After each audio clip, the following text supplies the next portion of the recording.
President Trump really didn't think this whole being president thing would be this hard. I mean, really hard. I mean, look, okay, so he didn't realize it was going to be this difficult. Now, in honor of his first 100 days in office, which comes in on Saturday, that's tomorrow, Trump sat down with Reuters for an exclusive interview.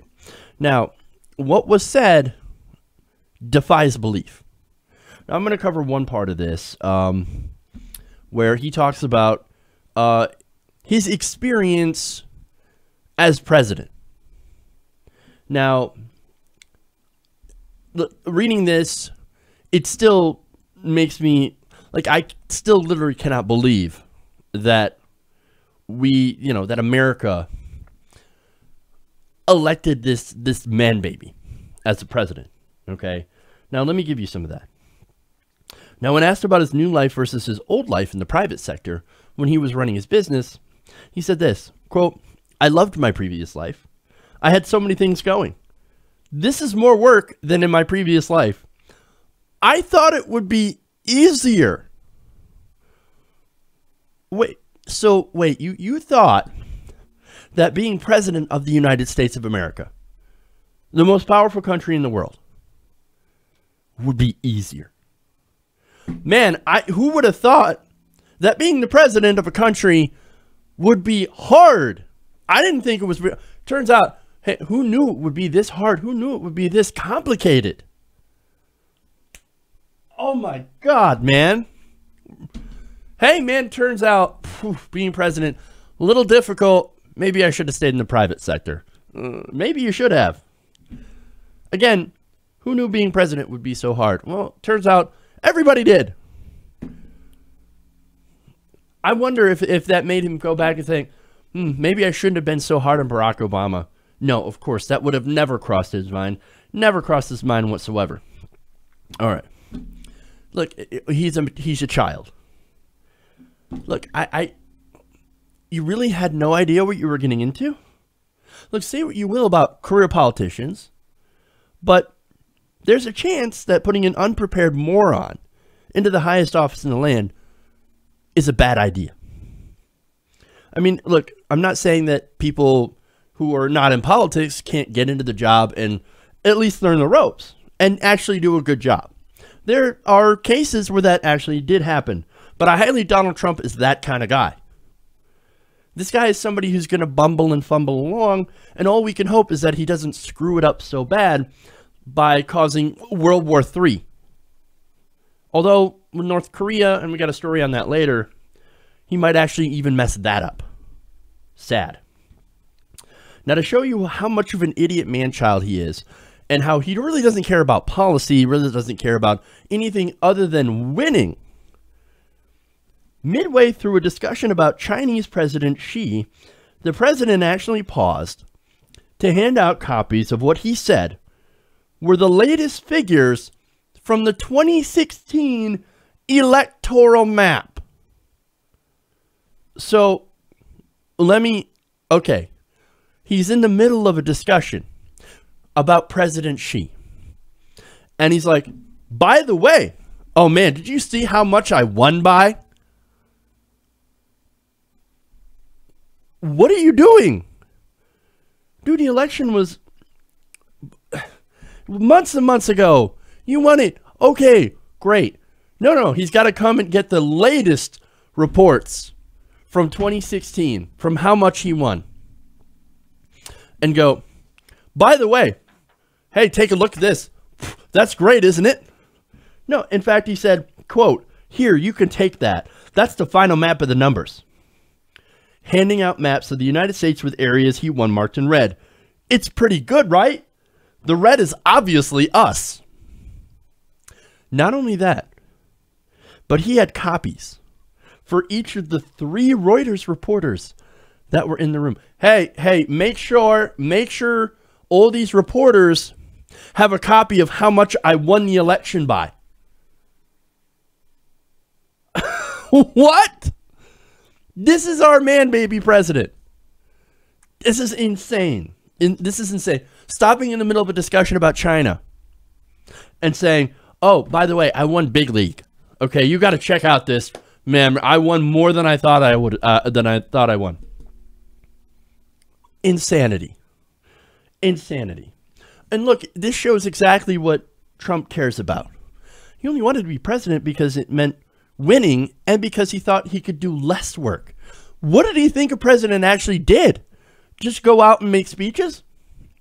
And that was it? No, he actually works. He actually reads. So you're supposed to read policy papers. You're supposed to, yes, speeches are a part of that. You're supposed to make decisions. You're supposed to, look, there's a lot of work involved. There's a lot of reading. There's a lot of study. There's a lot of keeping up on policy and,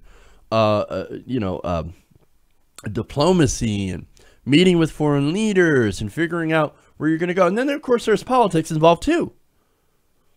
This is much more complicated than he understood.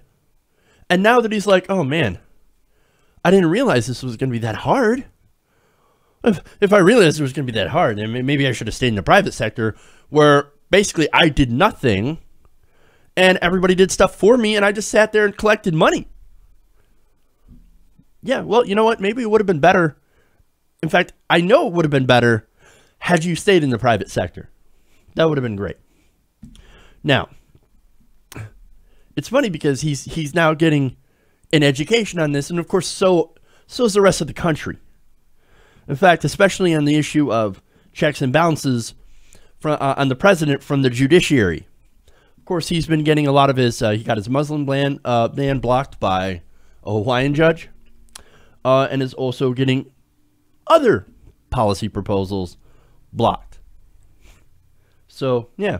Now, Trump also didn't realize that he wasn't going to have any privacy either. Oh, really? You thought that as president of the United States, you would have privacy? No. Here's from the article. Trump, who said he was accustomed to not having any privacy in his old life, expressed surprise about how little he had now, and made clear that he was still getting used to having 24-hour Secret Service protection and its accompanying constraints. Quote, "You're really into your own little cocoon because you have such massive protection that you really can't go anywhere. Unless you count, of course, going to Mar-a-Lago every weekend at an enormous cost to the taxpayer." Now, another thing he misses is driving. Quote, "I like to drive.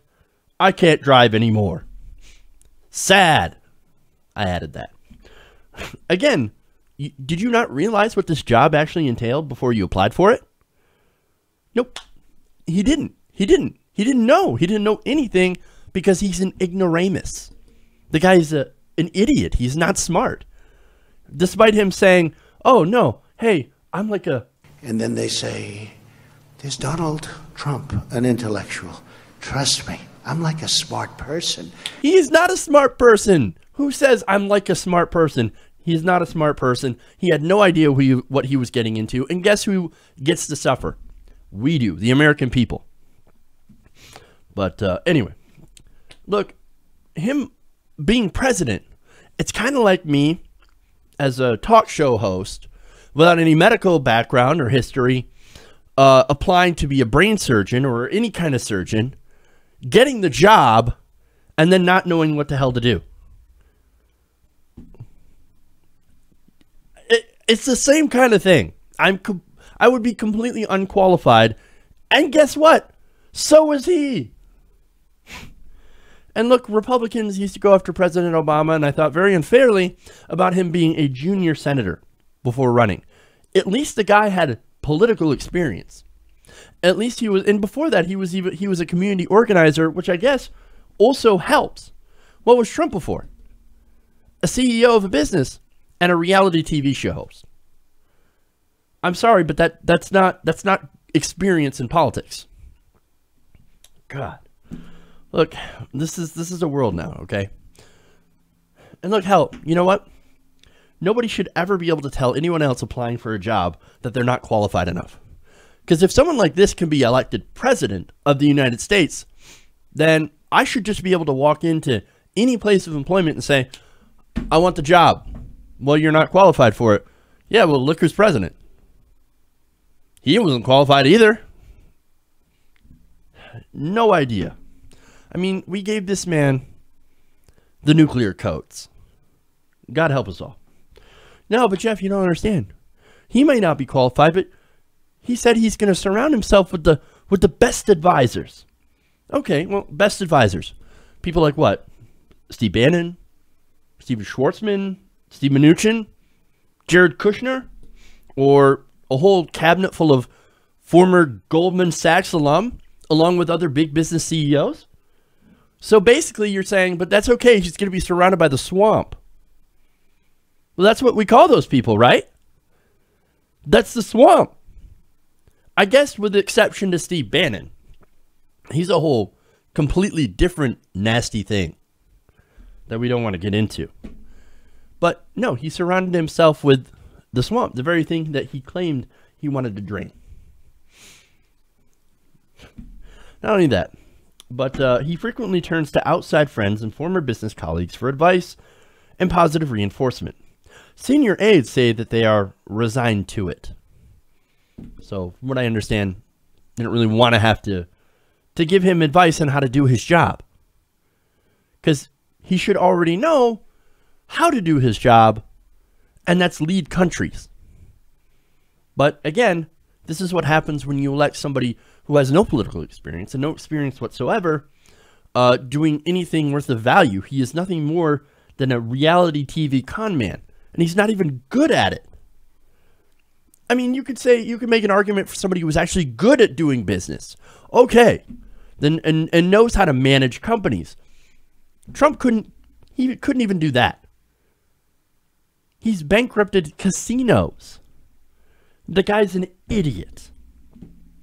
And look, it's only just about been 100 days. And we've already seen that this presidency has been an absolute disaster. And it's probably only going to get worse from here. God help us all. Hey everybody, thanks for watching this video. If you want to see more like this, please hit the subscribe button below. And if you want to support truly independent progressive media, please consider becoming a patron at patreon.com/TYTNation.